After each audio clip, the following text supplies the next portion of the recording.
Preguntar al señor Herrera por esto, por la ausencia además, porque supongo que no coincidirá usted en este discurso de OMS, de idealías, es un debate parlamentario, o sea, no es un reto, no es un duelo, es un sitio donde los partidos catalanes que llevan meses y meses diciendo que hay que hablar, y usted también lo ha defendido, lugar natural para hablar en todos los sitios, por eso se llama Parlamento, es el Parlamento. ¿Cómo se explica toda esta tesis de hablar y que no venga el líder natural y el presidente de la Generalitat, el mayor representante de los catalanes? Y solo un detalle, ¿por qué el discurso, perdón si la palabra no le gusta, a veces es tan naif, en el sentido de, no, queremos un referéndum no vinculante, que no se ha hecho ni en Canadá ni en Escocia, es vinculante. Queremos, esta mañana, por ejemplo, escuchaba al señor Turull decir, bueno, y si sale que no pasa nada. Oiga, estamos hablando de cosas muy importantes, legítimas, pero muy importantes. Un referéndum para romper una parte de un país. ¿Por qué el discurso es tan como, no pasa nada? Es más, la primera pregunta era, hombre, Artur Mas no debería estar aquí. Artur Mas, en las últimas horas ya saben lo que dijo. O la cua entre camas, vamos, el rabo entre las piernas, que no lo quiere. Si el president de Catalunya va allà i surt, disculpeu-me el llenguatge col·loquial, amb la cua entre cames, derrotat, per ells és una gran victòria. I jo crec que aquesta victòria no els hi he de donar. Yo a mí esta tesis del rabo entre las piernas no la entiendo muy bien, pero bueno, a lo mejor tiene algún sentido. Hay quien ha dicho que este era un debate administrativo. Yo no lo comparto, yo creo que este es un debate básicamente político, muy político. Y de hecho el hecho que vengamos aquí a plantearlo es una petición que hicimos desde Iniciativa y Esquerra Unida porque así lo entendíamos. Era una de las vías posibles, la vía del acuerdo y del pacto, por la vía del 150.2 y además es el instrumento que se ha utilizado en Canadá y en Escocia, precisamente, el escenario del acuerdo y del pacto, primer elemento. De ahí que nosotros lo que valorásemos cuando lo discutíamos, quién venía por parte nuestra era, y así lo considero, no lo consideré yo, lo consideramos el conjunto de la coalición, el presidente del grupo parlamentario en Cataluña, que soy yo. Yo no voy a entrar a polemizar si tiene que venir más o no. Tengo mi opinión, pero no quiero entrar en la polémica. Es el lugar para decirlo. Pero porque lo que creo que es más relevante es que hoy el derecho a decidir es muy transversal y lo vamos a defender fuerzas muy antagónicas. Hace 15 días teníamos en el Parlamento de Cataluña un pleno sobre la pobreza y el principal partido de la oposición yo creo que fue Iniciativa y Esquerra Unida. También otros, pero nosotros lo ejercimos. Y yo creo que ese antagonismo en muchas materias, pero en cambio esta coincidencia en el derecho a decidir, da buena muestra de lo que está pasando hoy en Cataluña. Y Cue decía, hacen ver que no pasa nada. Claro que pasa. Claro que pasa.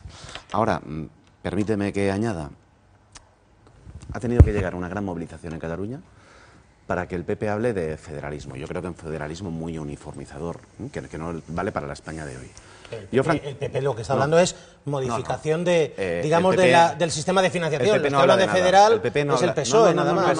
No, pero el PSOE, perdón, el PSOE habla de federalismo a partir de la movilización de septiembre del 2012 y el PP simplemente no ofrece nada.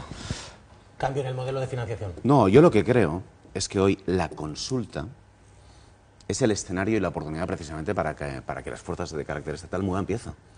Porque, como decía antes, el problema no es catalán, es decir, Cataluña cambia de chip porque España es incapaz de reconocerse a sí misma. Y creo que ese es el debate de fondo. Y tengo la convicción, la profundísima convicción, que sin consulta, las fuerzas de carácter estatal, la opinión publicada a nivel estatal, que yo creo que va por detrás de la opinión pública, no va a mover pieza para avanzar hacia una estructura federal propia de una realidad tan plurinacional como la que tenemos en España. O sea, hay que hacer la consulta para conseguir el sistema federal. No. Hay que hacer la consulta por una razón. Primero, porque es una demanda ciudadana y democrática. Y cuando tú tienes una mayoría de un 80%, tienes que escucharlo. Pero en segundo lugar... Consulta no vinculante.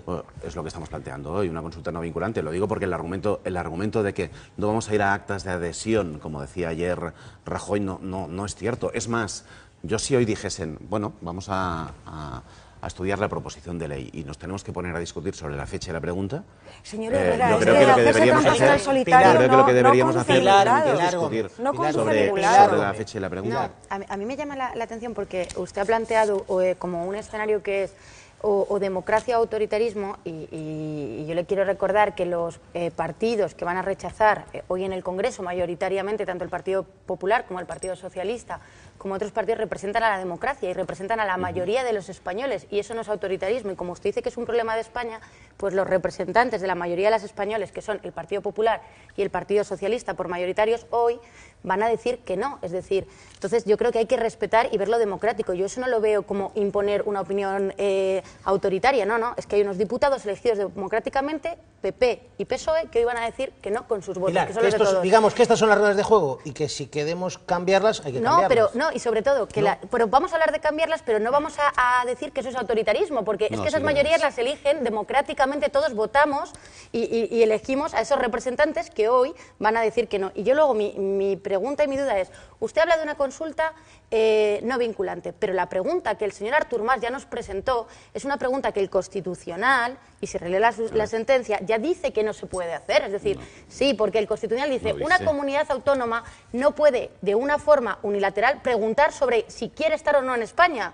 Es decir, y lo que le abre con el derecho a decidir, dice el Constitucional, hagámoslo por una vía dentro de la Constitución. Y esa vía precisamente es que esos partidos grandes que ustedes hablan de rodillo, cojan y digan, oiga, vamos a plantearnos reformar la Constitución. Pero, ¿cuál sería la pregunta? Yo le querría decir, ¿cuál sería la pregunta de esa consulta no vinculante? Porque la de Artur Mas es muy clara, es la independencia. No, la de Artur Mas y la del...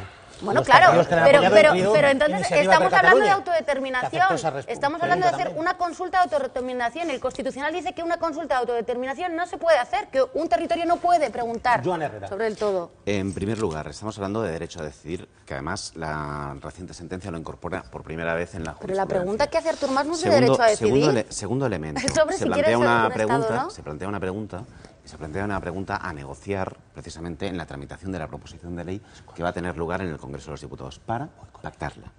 Tercer elemento. Mire, yo francamente creo que cuando hay una demanda democrática que cabe en la ley y en la Constitución y esa demanda no se atiende, es una respuesta, por mucho que se vista, sí, que reviste tintes autoritarios. Pero una demanda de una minoría. A ver, el Parlamento español, que nos representa a todos, a catalanes y a no catalanes, su mayoría dice que no. Y los diputados catalanes que van a venir hoy también. Permíteme acabar. Sí, pero a ver, si tú tienes una sociedad como la catalana, que ha cambiado de chip y en un 80% de la gente dice que quiere ejercer el derecho a decidir, tienes un problema político. Y no responder a ese problema político es una irresponsabilidad democrática. Esta es mi opinión. ¿Pero dónde está el 80% ese? El 80% en todos los estudios demoscópicos, 75-80%.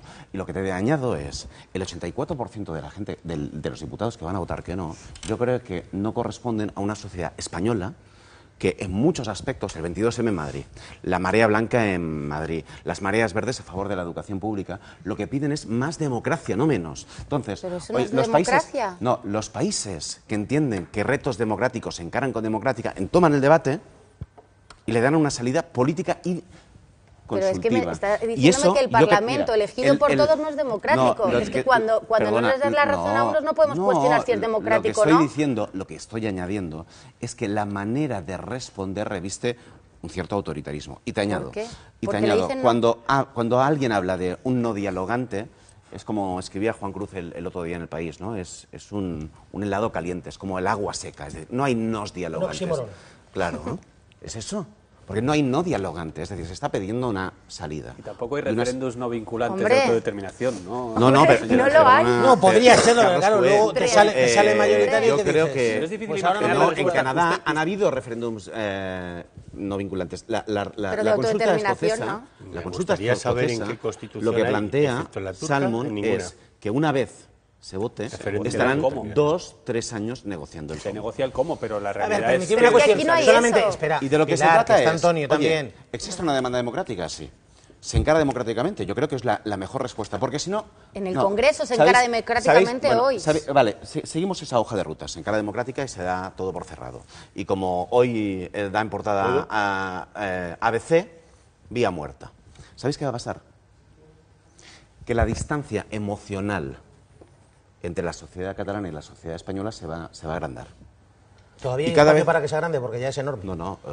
Yo solo digo que en el año 2010, en torno al 19% de la gente se consideraba podía optar por una opción independentista. Pero es que esto es como Hoy es una amenaza, es mucho más. vamos. No es una amenaza. Hombre. Sí, que es una Eso realidad. es una eso es realidad. No, evidente. Es oye, una realidad. no es una, Eso es una realidad. realidad. Eso es una No, realidad. la realidad, pero Pilar, se puede interpretar como una amenaza, no. Yo creo que Joan lo que nos está diciendo, esta es la realidad que tenemos allí. Bueno, pero Podéis sí, La que pero- nos puede no gustar, existe. no, Yo sí, pero Podéis es la negar que realidad. no existe. No, pero- lo que digo es que la respuesta que va a dar hoy el Congreso, aparte de que yo creo que no es el mejor talante ni el mejor tono democrático, no es una respuesta inteligente en términos políticos. A ver, Señor pero tiene Herrera, una cuestión, lo que queréis. Angélica, No que hay no, que va a hablar referéndum antes Antonio Martín consultivo. Bomón. Porque al fin y A al ver, cabo, Que no España, existen no. los referéndums consultivos. Y usted sabe que Esquerra Pero, Republicana de mira, Cataluña no me y digáis CiU cosas que el Constitucional ha dicho que sí, que se pide Usted en la sabe, proposición de ley usted sabe. y que existe precisamente en experiencias Usted sabe internacionales perfectamente comparadas. que si en el referéndum saliera Podéis que decir sí que a la no. independencia, Pues a ver- Esquerra y CiU dirían, señores, independencia. No, si Irían sale a que sí, hechos habría consumados. que Usted lo sabe. negociar. Usted lo Habría sabe. que A ver, negociar. permitidme una cuestión, Usted lo sabe. Chescu